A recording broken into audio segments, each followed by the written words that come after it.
students, hope you all are doing well. See, previously આપણે તમારું financial management એનું unit number 2 sources of finance એમાં આપણે તમામ પ્રકારના internal sources જે છે એને ડિસ્કસ કરી લીધેલા. બરાબર. Same for example internal sources ની અંદર એ લોકોએ તમને ઘણી બધી વસ્તુ આપેલી હતી. પ્રેફરન્સ શેર્સ છે, ઇક્વિટી શેર્સ છે, રિટેન અર્નિંગ્સ છે, ડેપ્રિસિએશન ફંડ છે. Fine. Now we are moving to external sources or we can say that borrowed funds. બરાબર. તમને એવું થતું હશે કે મેડમ ઇક્વિટી શેર ને પ્રેફરન્સ આપણે પબ્લિક પાસેથી રેઝ કરીએ છીએ. ના, it is basically ownership fund. કારણ કે જ્યારે એ લોકો માર્કેટની અંદર એ વસ્તુ વેચે છે ને ત્યારે એને પૈસા મળે છે એકચ્યુઅલી. સો આ કોઈ પણ રીતે જે છે એ બોરોડ ફંડ છે. અને બોરોડ ફંડ તો હવે આવે છે કે જેમાં કંપનીએ after certain years or after the winding up repay કરવાનું. બરાબર. ઓલા એક પણ કેસની અંદર કંપનીએ રીપે કરવાનું નથી રહેતું જો કંપની પાસે કોઈ પણ પ્રકારના અસેટ જે છે એને સેલ કર્યા પછી પૈસા ન હોય તો. ફાઇન. સો એ કેસ જે છે એની અંદર તમને આપેલો હતો. Let us talk about the external sources જેમાં તમને પહેલું આપેલું છે ડિબેન્ચર્સ. બરાબર. હાઉ એકચ્યુઅલી ડિબેન્ચર્સ વર્ક અને શું છે. બરાબર. આમ તો તમે સમજી ગયેલા છો કે ભાઈ ડિબેન્ચર કોઈ વ્યાજ આપવામાં આવે અને અમુક રાઇટ્સ હોય એ લોકોને. બરાબર. પણ સ્ટીલ જોઈએ શું કહેવા માંગે છે લોકો. According to section number 2 subsection 12 of the Companies Act 1956, the term debenture includes debenture stocks, bonds and any other security of a company, whether constituting a charge on assets of the company or not. બરાબર. C કંપનીની assets ઉપર charge ઉભો કરતી હોય અથવા તો ન કરતી હોય પણ એવી અમુક વસ્તુઓ કે જેને તમે ડિબેન્ચર સ્ટોક અથવા તો બોન્ડ તરીકે લઈ શકો અથવા તો એવી કોઈ પણ જે છે એ સિક્યુરિટી તરીકે લઈ શકો કે જે બેઝિકલી કંપનીની અસેટ ઉપર ચાર્જ ક્રિએટ કરતી હોય. હવે કંપનીની અસેટ ઉપર ચાર્જ ક્રિએટ કરવો એટલે છે શું આ બેઝિકલી વસ્તુ? તો એક બહુ સિમ્પલ એની લેંગ્વેજમાં તમને સમજાવું. જ્યારે ક્યારે એવી કંપની વાઇન્ડ અપ થઈ ત્યારે સૌથી પહેલો હક જે છે એ બોરોડ ફંડ વાળા જે છે એને પૈસા રિસીવ કરવાનો હોય. એટલે કે કંપનીની અસેટ ઉપર ચાર્જ ક્રિએટ થાય છે. ઇટ મીન્સ કે કંપનીએ અસેટ વેચીને પણ એ લોકોને પૈસા લેવાના જોઈએ છે. બરાબર. અને આ બહુ એટલે બહુ સિમ્પલ એવું જે છે એમ મિકેનિઝમ છે. બહુ સિમ્પલ એવું કહી શકાય કે મેનેજમેન્ટ છે કંપનીનું. બરાબર. અને આ ટોટલી બોરોડ ફંડ એટલે કે ટોટલી ઉધાર લીધેલા પૈસા છે. તમે ચાહે આ વસ્તુ એક્સેપ્ટ કરો કે ના કરો પણ ઉધાર લીધેલા પૈસા છે. Basically they are the creditors of the company. Yes, આવું તમે સમજેલા છો કે debenture holders are the creditors of the company. અને એ જ વસ્તુ પ્રેક્ટિકલી હોય પણ છે. It is also defined as acknowledgement of debt given under the seal of the company and containing a contract for the repayment of the principal sum at a specific date and for the payment of interest at fixed rate until the principal sum is repaid. And it may or may not give the charge on assets to the company as security of the loan. બરાબર. Acknowledgement of debt એટલે કે basically તમે એવું સાબિત કરો છો તમારી કંપનીના સીલ હેઠળમાં કે ભાઈ આ જે કાંઈ પણ અસેટ તમે ક્રિએટ કરો છો એ અસેટ બેઝિકલી જે છે એ તમારા ઉપર એક દેવું છે એવું તમે માનો છો, એવું એક્સેપ્ટ કરો છો. એ પ્રમાણે તમે લખો પણ છો તમારી કંપનીના જે કાંઈ પણ એક્નોલેજમેન્ટ હોય એની.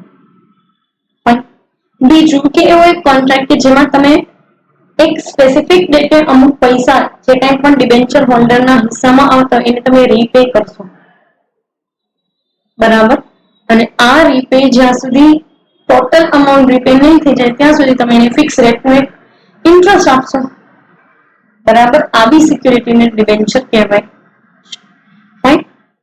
એવું પણ બને કે આ સિક્યુરિટી અસેટ ઉપર ચાર્જ ક્રિએટ કરતી પણ મને ન પણ કરતી. બરાબર. જરૂરી નથી કે દર વખતે અસેટને રાખેલી જ હોય મોર્ગેજમાં. જોઈએ ટાઈપ્સ ઓફ ડિબેન્ચર્સ શું કહે છે. ફર્સ્ટ તમને કીધું છે નેકેડ ડિબેન્ચર્સ. નેકેડ ડિબેન્ચર્સ આ એવા ડિબેન્ચર્સ છે જેને આપણે અનસિક્યોર્ડ ડિબેન્ચર કહી શકીએ. અનસિક્યોર્ડ ડિબેન્ચર એટલે કેમાં તો કે at the end of the company's life span અથવા તો એટ ધી વાઇન્ડિંગ અપ, જો કંપની પાસે પૈસા ન હોય તો કંપની આને રીપે નહીં કરે, એટલે કે રીપેમેન્ટની કન્ડિશન નથી અને એના માટે કોઈ પણ પ્રકારની અસેટની સિક્યુરિટી પણ મૂકેલી નથી. This is known as naked debentures. Fine. Second તમને આપેલું છે મોર્ગેજ ડિબેન્ચર્સ. મોર્ગેજ ડિબેન્ચર્સ એટલે કે સિક્યોર્ડ ડિબેન્ચર્સ. સિક્યોર્ડ ડિબેન્ચર્સ એટલે તમને એમ થાય કે કંપની એક એક જણાને સિક્યુરિટી આપવા ઊભી રહે, ના. જેટલા પણ ડિબેન્ચર્સ હોલ્ડર હોય ને એની સામે મૂકે કે આટલા વર્થની સિક્યોરિટી અમે તમારી સામે મૂકીએ છીએ, આટલા વર્ષના ડિબેન્ચરની સામે. એટલે કે જો આટલા પૈસાના ડિબેન્ચર્સ અમારાથી રીપે નહીં થાય તો અમે આટલી વેલ્યુની સિક્યોરિટી જે છે એ માર્કેટની અંદર સેલ આઉટ કરીને પૈસા જનરેટ કરીને તમને રીપે કરી દઈશું. એટલે કેવું છે તો કે માની લો કે મેં બહુ સિમ્પલ એવું 50 કરોડના ડિબેન્ચર તમે ઇસ્યુ કર્યા માર્કેટમાં. યસ, આ 50 કરોડના ડિબેન્ચર તમે માર્કેટમાં મૂકો છો, ઇસ્યુ કરો છો, તો એની સામે તમારે સિક્યુરિટી મૂકવી પડશે ને. તો કે હા, તો એની સામે તમે 60 કરોડની સિક્યુરિટી મૂકો છો કે જો આ ડિબેન્ચર અમારાથી નહીં ભરપાઈ થાય તો અમે 60 કરોડની જે કંઈ પણ અસેટ છે એ વેચીને તમને તમારા 50 કરોડના ડિબેન્ચર આપી દઈશું. ફાઇન. તો એ એક વસ્તુ જે છે આની અંદર સ્પેસિફાઈ કરી છે. નેક્સ્ટ તમને કીધું છે redeemable debentures. Same redeemable preference છે જેવું જ છે. એક સ્પેસિફાઈડ ડેટ ઉપર જે છે એ લોકોને ડિબેન્ચર્સ રિડીમ કરી દેવામાં આવે ત્યાં સુધી એ લોકોને વ્યાજ આપવામાં આવે. 5 વર્ષ, 10 વર્ષ, 15 વર્ષ, 20 વર્ષ, જે કંઈ પણ મેચ્યોરિટી ડેટ હોય ત્યારે એ લોકોને રિડીમ કરી દેવાના આવે છે અને બેઝિકલી એના ઉપર એટલા વર્ષો સુધી વ્યાજ આપવામાં આવે. નેક્સ્ટ તમને કીધું છે ઇરરિડીમેબલ ડિબેન્ચર્સ. જ્યાં સુધી કંપની વાઇન્ડ અપ નથી થતી ત્યાં સુધી એ લોકોને જે છે એ મળવાનો કોઈ, એટલે કે રીપેમેન્ટનો કોઈ અધિકાર નથી. એટલે કે ડિબેન્ચર હોલ્ડર્સને રિસીવ નહીં થાય પૈસા બેઝિકલી. તો એ એક આની અંદર આપેલું છે element. Next comes to convertible debentures. Convertible debentures same way જેમ પ્રેફરન્સ કન્વર્ટિબલ હોય છે એમ ડિબેન્ચર્સ કન્વર્ટિબલ છે કે ભાઈ ઇક્વિટી શેર હોલ્ડર્સ જે કાંઈ પણ છે એ લોકો બની શકે છે. એટલે કે તમે એને અમુક ડેટ જે છે એના પછી તમે એને કન્વર્ટ કરી શકશો ઇક્વિટીમાં, અને ઇક્વિટીમાં કન્વર્ટ થાય પછી તમને એના રાઇટ્સ હેન્ડઓવર કરવામાં આવશે. ત્યાં સુધી તમે ડિબેન્ચર હોલ્ડર છો. નેક્સ્ટ તમને કીધું છે નોન કન્વર્ટિબલ ડિબેન્ચર્સ. એવા ડિબેન્ચર્સ કે જે લાઈફ સ્પાન સુધી જે છે એને તમે એક પણ પ્રકારના શેર્સની અંદર કન્વર્ટ કરી શકશો નહીં. બહુ સિમ્પલ એવી વસ્તુ છે, કોઈ રોકેટ સાયન્સ નથી. તમે થોડુંક અમથું લોજિક લગાડશો તો તમને આવડી જશે આમ. So there is no any basically rocket science. So this is all about the debentures. જોઈએ એના મેરિટ્સ અને ડિમેરિટ્સ શું કહે છે. ફર્સ્ટ તમને કીધું છે ઓપ્ટિમમ યુસેજ. તમને એમ થાય ડિબેન્ચરને ઓપ્ટિમમ યુસેજને શું લેવા દેવા, તો તમને બહુ સિમ્પલ એવી વસ્તુ કહું છું. ડિબેન્ચર્સ છે ને તમે લાઈફ સ્પાન સુધી યુઝ કરી શકશો તો કે પણ આનો ફાયદો એ છે કે તમારે ઇન્ટરેસ્ટ તો ફિક્સ જ દેવાનું છે. તો આવું ફિક્સ ઇન્ટરેસ્ટ ફંડ જે છે એ તમારા માટે સૌથી વધારે બેનિફિટ આપતું થયું તો કે હા. તો એ વસ્તુ તમને અહીંયા સ્પેસિફાઈ કરી દીધી છે કે ઓપ્ટિમમ યુસેજ. સૌથી વધારેમાં વધારે જે છે એ તમે ડિબેન્ચર જે છે એનો યુઝ કરી શકશો. સેકન્ડ તમને કીધું છે ટેક્સ બેનિફિટ. એટલે કે ડિબેન્ચર હોલ્ડર્સને અપાતું વ્યાજ જે છે ને એની કંપની એક્સપેન્સ તરીકે ગણે છે. કારણ કે ફિક્સ એક્સપેન્સ છે ને, દેવો જ પડે છે દર વર્ષે. તો એ લોકો એને એક્સપેન્સ તરીકે ગણે છે અને એક્સપેન્સ તરીકે ગણે છે એટલે એને ટેક્સ બેનિફિટ મળે છે કંપનીને. Fine. So this is the point of view જેના માટે એ લોકો એવું કહે છે કે ભાઈ કંપનીને ટેક્સ બેનિફિટ મળે તો કંપનીની ટેક્સ લાયબિલિટી પણ ઓછી થાય ને, ટેક્સ બેનિફિટ મળતો હોય. હા, બરાબર. નેક્સ્ટ તમે કીધું છે નો વોટિંગ રાઇટ્સ. હા, એક પણ પ્રકારનો ડિબેન્ચર હોલ્ડર્સને વોટિંગ રાઇટ હોતો નથી, ક્યારેય પણ આપવામાં આવતો નથી. એક પણ પ્રકારના ડિબેન્ચર હોલ્ડરને ઉપર આપણે પ્રકાર જોઈએ ને, અલગ અલગ ટાઈપ્સ જોઈએ, એક પણ ટાઈપ્સના ડિબેન્ચર હોલ્ડરને એક પણ રાઇટ મળતો નથી વોટિંગ માટે. ફાઇન. હા, એ જ્યારે ઇક્વિટી શેર હોલ્ડરમાં કન્વર્ટ થશે ત્યારે એને મળશે. બરાબર, તો એ એક વસ્તુ છે. નેક્સ્ટ તમને કીધું છે ટ્રેડિંગ ઓન ઇક્વિટી. આ છે ને બહુ ઇન્ટરેસ્ટિંગ વસ્તુ છે ટ્રેડિંગ ઓન ઇક્વિટી. માની લો કે તમારા કેપિટલ સ્ટ્રક્ચરની અંદર, એટલે કે કંપની કેવી રીતે ફંડ રેઝ કરશે, એમાં કંપની જો ડિબેન્ચર હોલ્ડર્સને વધારે સ્થાન આપે છે, એટલે કે એને વધારે પ્રાયોરિટી આપે છે, તો ઇક્વિટી શેર હોલ્ડર્સ જે છે એ આને પણ ટ્રેડ કરી શકશે માર્કેટની અંદર પોતાના રાઇટ્સમાં. કારણ કે અહીંયા જે છે ડિબેન્ચર હોલ્ડર્સ જે છે બિયોન્ડ ઇક્વિટી જાય છે, તો એને બેનિફિટ મળે છે. That's all. Fine. નેક્સ્ટ તમને કીધું છે સુટેબિલિટી.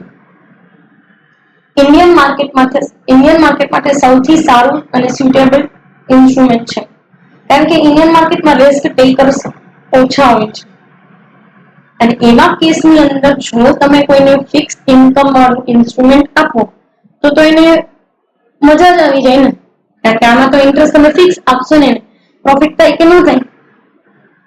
બરાબર, તો ફિક્સ ઇન્કમ જે છે એ સિક્યુરિટી છે જે ઇન્ડિયન માર્કેટ વાળા માટે સૌથી સારી છે.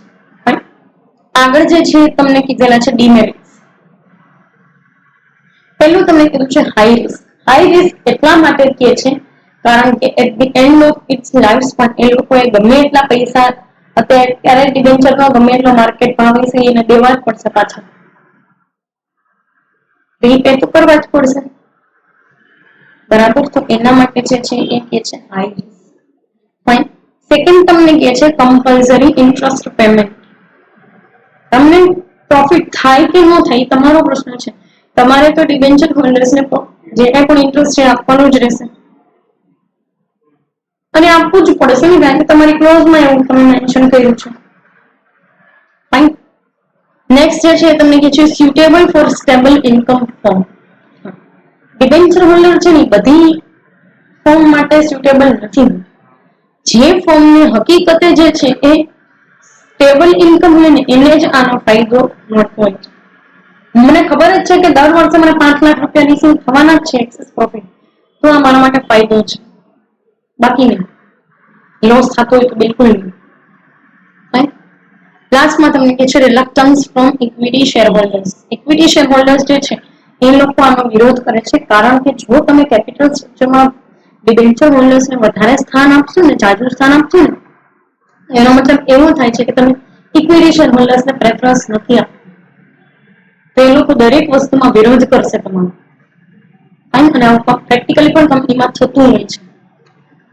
બરાબર છે. સો yes, this is all about the debentures. આપણે એક્સટર્નલ સોર્સિસ જે છે એનું પહેલું જે છે સ્ટેપ જોયું, એ છે ડિબેન્ચર્સ. કમિંગ સેશનની અંદર આપણે ડિસ્કસ કરશું અબાઉટ ટર્મ લોન. અત્યારે અહીંયા સુધી રાખીએ. Thank you so much.